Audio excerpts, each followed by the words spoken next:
Hey everyone, this is Becca, Senior Product Designer for Threat Insights, and I just wanted to give a quick update on the insights that came out of the latest round of solution validation, unmoderated, that we did for filtering saved views and grouping. For our team's purposes, this will be for the vulnerability report, but for the study, I kept it more high level to abstract it out so that other UX teams could use the insights in their designs as well, so it could really be used throughout the product. So basically, the problem that we're trying to solve here is there's no built-in search functionality on the vulnerability report. Customers want to search for something specific. Right now, they have to go page by page and use Control F to look for particular keywords, Control F on a Mac, of course. There are also several variables that users want to filter by: location of the vulnerability type, CVE, CWE, identifier, date detected. We don't offer any of these with our current filters. And then the current implementation of our static filters aren't scalable because of the limited horizontal space on the page.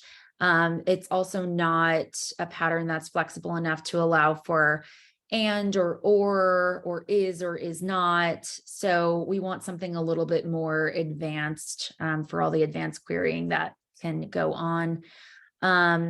We do have the existing filtered search component that we have, for example, on the issues page and merge request page. I've highlighted some problems with that in this issue. One is that in order to have three labels, you need to say label equals X, label equals Y, label equals Z.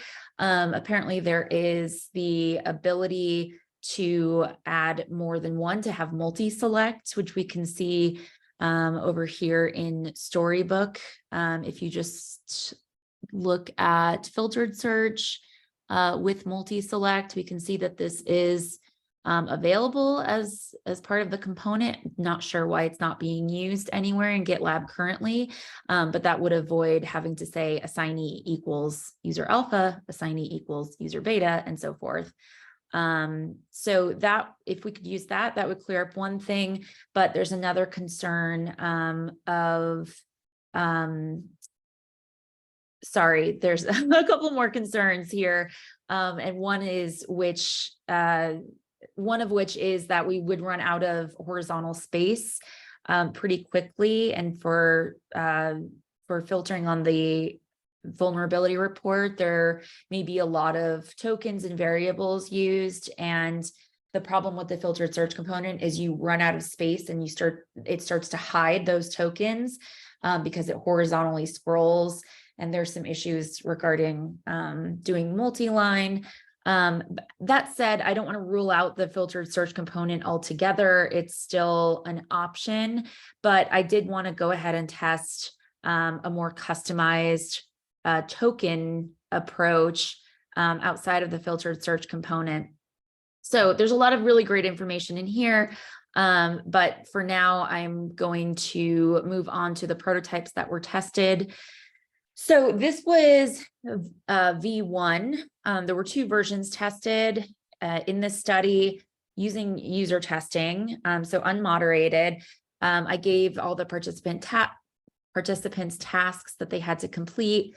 The first one of which was to add a filter. So in order to do that, they would click add filter, and they were asked to filter by severity, critical, and then you see the critical token here.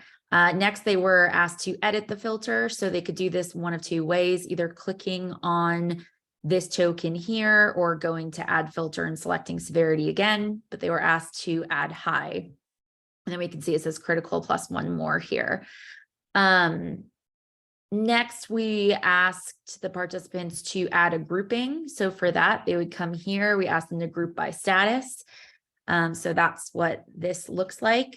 The next task was to save this view and give it a name. So in order to do that, they had to come up here to this dropdown, click create new view. Because it's a design prototype, they just click to name it. and then it preserves the filters and the grouping that have already been applied in the previous tasks. They click Save View, they get a toast notification confirming that the view was created.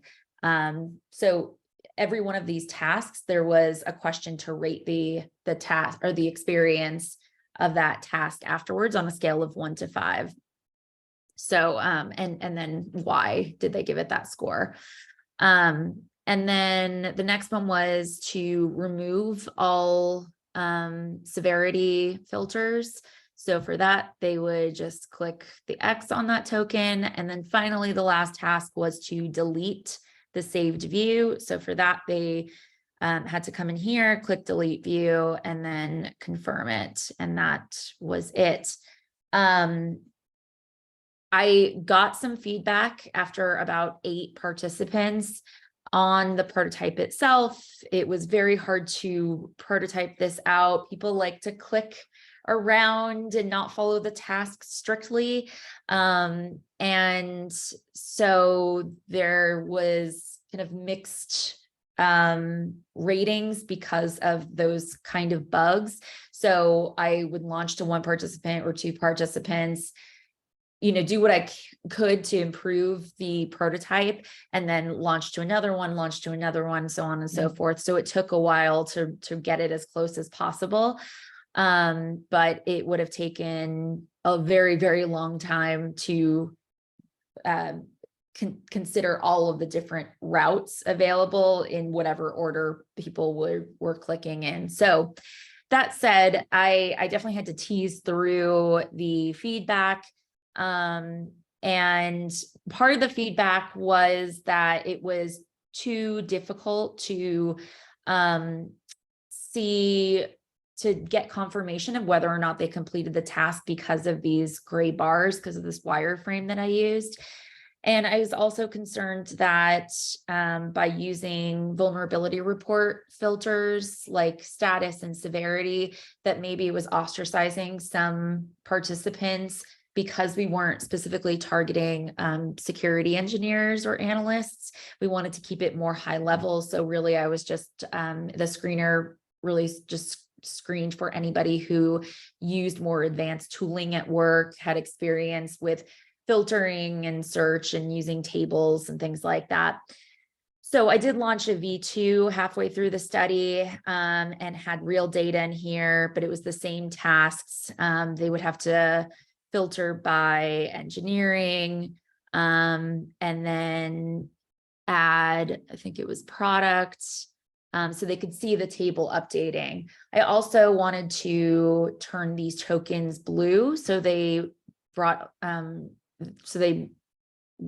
a little bit more attention and made it more obvious that they were interactable, because that was some feedback that I got about the gray here.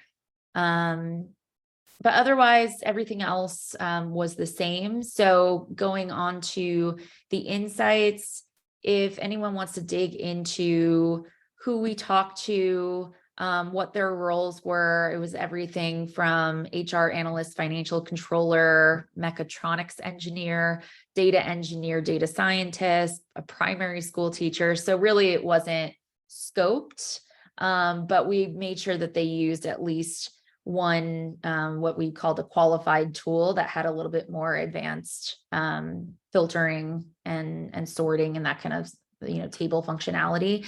And then I broke out the results, the scores that they gave, quotes and notes for each task, adding filter, editing the filter, and so on and so forth. So this is really an aggregation of all of the data that we got from all of the participants. But for the sake of this video, I just want to touch on some overview insights. So in general, most participants could complete all tasks successfully. No one was confused by the multi-step experience. Let me go back before I go into this.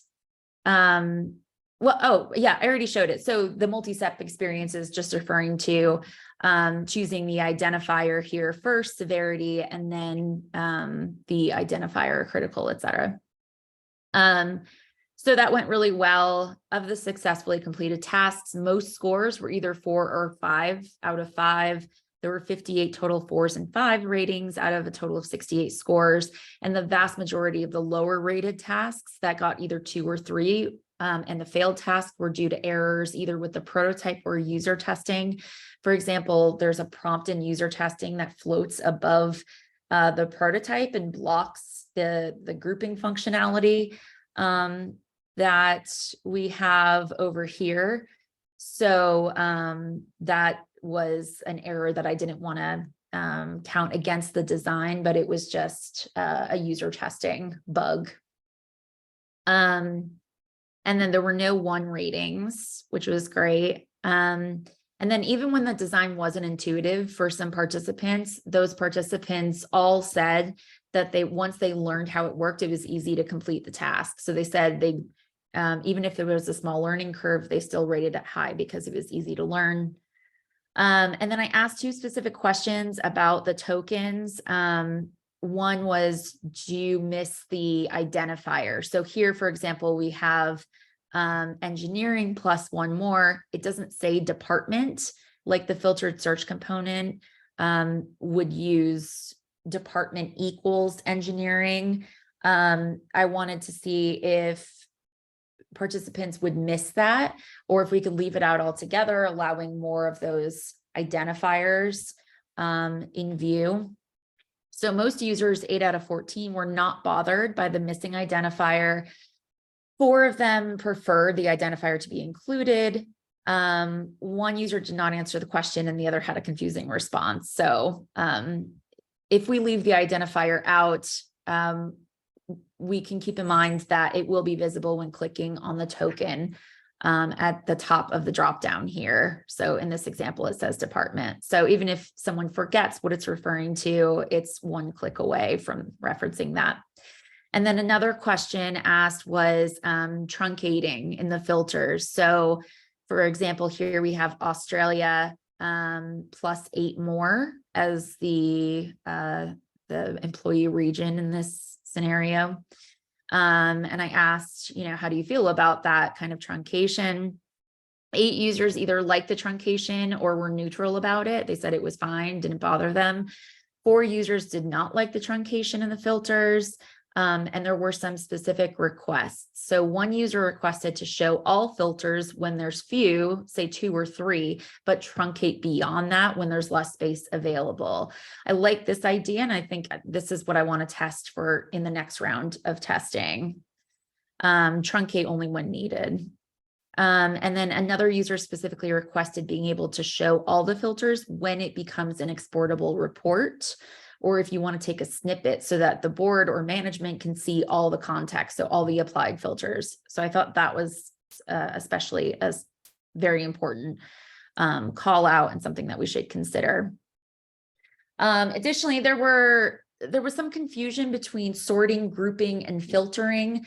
I think this is largely due to the way the tasks were phrased. When you're doing UX research, you want to avoid using leading words, so you can't use any of the words in the UI. You just have to explain what you want to achieve at the end of it.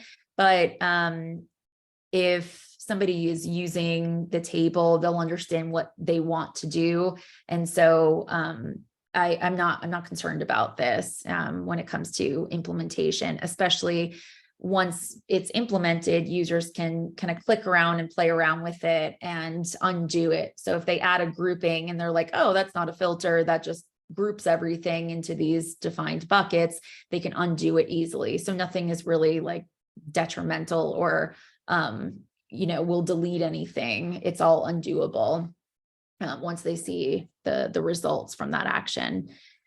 And then overall, common words that were used to explain the overall design: easy, self-explanatory, simple, straightforward, well-organized, clearly labeled. I heard these words again and again, which was very validating.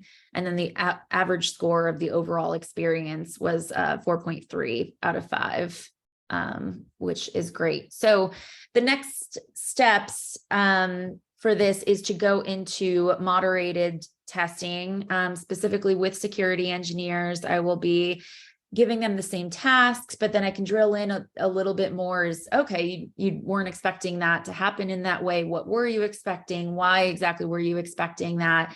And in the context of the vulnerability report and vulnerabilities and their workflows and things like that. I also want to ask about AI and what they might expect from vulnerability remediation or the vulnerability report summary overviews and what their expectations are with AI. And then finally, the last thing I wanted to mention was that there are ongoing back-end efforts related to this. So back-end engineering has let me know that we are hitting the upper limits of what we can provide in terms of query performance without reducing the data we keep, re-architecting it significantly, or implementing complex or advanced behaviors. So there is an issue opened a spike issue to investigate options for searching and filtering vulnerabilities. And the backend team has done some amazing research into that, and there's more to come there. So hopefully by the time that we feel really confident about the design direction, hopefully, fingers crossed, we'll have the ability to do so on the back end as well. So that's all I have for now. Stay tuned for the moderated insights, I'll be reporting in a couple of milestones when I complete that study. And let me know if you have any questions. Thanks for listening.